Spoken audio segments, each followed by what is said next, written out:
Hi everyone. ఈరోజు వచ్చేసి కోడిగుడ్డు పులుసు చాలా టేస్టీగా ఉంటుంది. ఇది వచ్చేసి మా అమ్మ చేసింది. చాలా బాగుంటుంది రైస్తో తింటే. ఒకసారి ఇలా ప్రిపేర్ చేయండి, మీకు కూడా నచ్చుతుంది. మిక్సీ జార్లో వచ్చేసి ఒక పిడికెడు వచ్చేసి శనగగింజలు తీసుకోండి. దీంట్లోనే వచ్చి కొంచెము పసుపు, 1.5 స్పూన్ వచ్చేసి కారం పొడి, దాంతోపాటు 1 స్పూన్ వచ్చేసి ధనియా పొడి తీసుకోండి. దీంట్లోనే వచ్చేసేసి రుచికి సరిపడా ఉప్పు వేసుకోండి. దీంట్లోనే 2 లేదా 3 చెక్క లవంగా వేసేసుకొని మిక్సీ పట్టేసుకోండి. ఇది మసాలా. ఇప్పుడు వచ్చేసేసి ఒక కడాయి పెట్టుకొని దాంట్లో వచ్చేసి 2 నుండి 3 టేబుల్ స్పూన్ వచ్చేసి ఆయిల్ తీసుకొని దీంట్లో ఆనియన్స్ వేసుకొని బాగా గోల్డెన్ బ్రౌన్ వచ్చేంత వరకు బాగా ఫ్రై చేసుకోండి.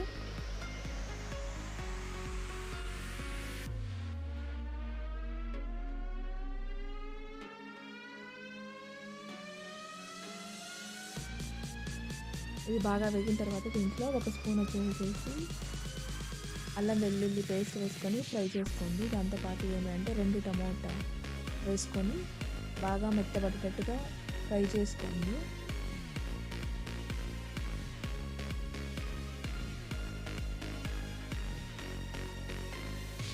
దీంట్లో వచ్చేసి మనం ఫస్ట్ ఏదైతే మసాలా ప్రిపేర్ చేసుకున్నామో ఆ మసాలా వేసేసేసి ఆ పచ్చివాసన వెళ్ళేంత వరకు బాగా వేయించుకోండి.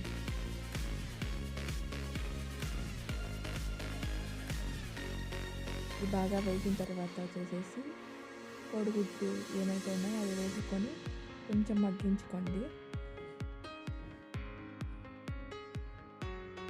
ఇది కొంచెం మగ్గిన తర్వాత వచ్చేసేసి మీకు సరిపడా ఎంత వాటర్ కావాలో అంత వాటర్ వేసుకొని పులుసుకి సరిపడేమైనా వేసుకోండి.